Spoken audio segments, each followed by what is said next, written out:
And she was thrown into this 2 weeks before an election. She had a flawless election. She even voted without electricity during the tornado, and she orchestrated all of that equipment by herself. The state board director was very impressed with the way she handled everything, and in our opinion, all three board members, we didn't feel that there would be anyone more qualified than she with all the experience she had. Now, we do have to fill her deputy director position that she has left. Is that open to the public? And that was open. Do you consider the fact that we're in a community of 40% minorities of trying to hire a minority in a particular office, that position? Well, I would hope that they would have applied for the deputy director position. It was open to the public. As I said, the director position, we felt unanimously that she was most qualified for the position. Even if they would have sent somebody from the State Board of Elections, Right. I respect that. hands down, she would have been more qualified. I do respect that. But I do also respect the fact that we have 40% minorities in this community, and we have not had a minority working in that office. We only have two positions, sir. I That's your understand. point. Only one could be a minority position. It could be. Yes. And it could be, this is my first time as chairman, and I haven't been there that long. So, as I said, the deputy director position is open, and there have been applications that have come in. And I know Mr. Perry and myself and Dr. Stark, we had some questions about the last director, and we questioned the ability of him doing the job and whether he should reach the salary that they were pushing him in. And it turns out that we were right in our questioning the last director.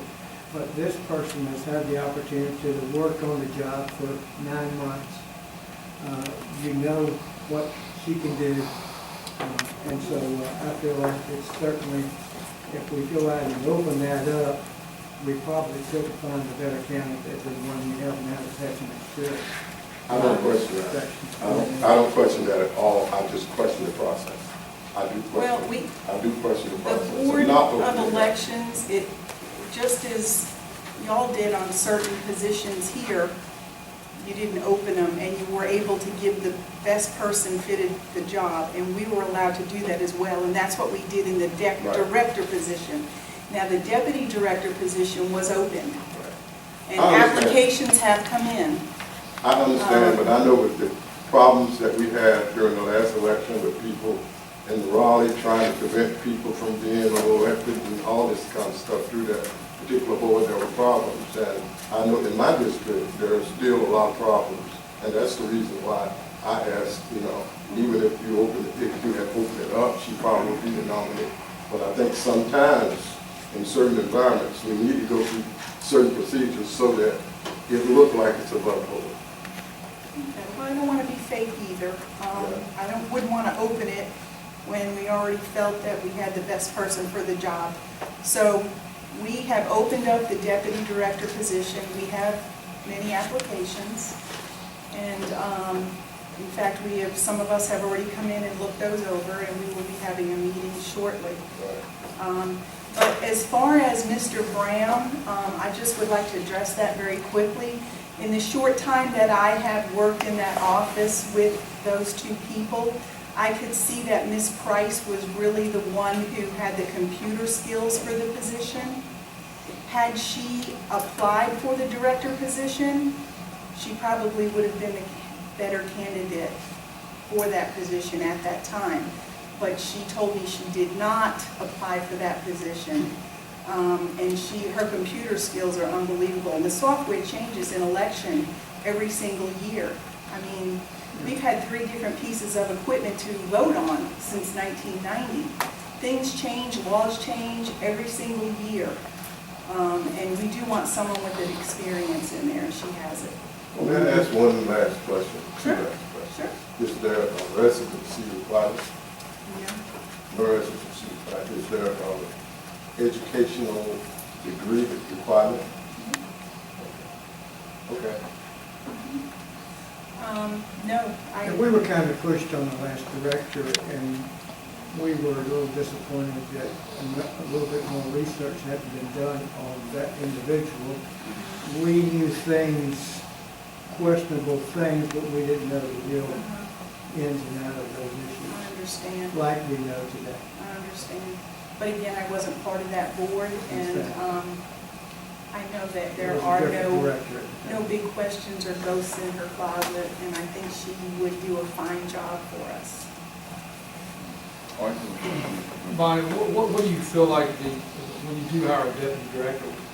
Obviously, you were probably paying Kelly a little bit more with the 35.7. So do you feel a new individual coming on is going to be making similar to that or lower? I'm not sure I understand your question. In other words, Kelly was making 35,000. It has interim, yes. As interim. So Yes. whoever you hired to replace her is not going to be making 35. Correct. If they don't come, see, with David, I would have given him the 35 because he came with no elections experience whatsoever. Now, Ms. Price has loads of experience, and she's proven herself, you know, during a tornado and everything. As I said, the director out at the state board was highly impressed. Right. I'm just trying to figure if we're going to have some savings on the back end because we just increased salary by 7,000. So Right. we know the deputy director's coming in, if her salary is going to be at, Well, say, the 30. Deputy then that's is a- about 20, I want to say 26, Okay. something, or 28. So it could And watch. I can tell you right now, there is only one person that has a little bit of experience in elections, but it would not qualify them to get more salary than what we are offering for the position right now. Okay. All right, is there any further discussion?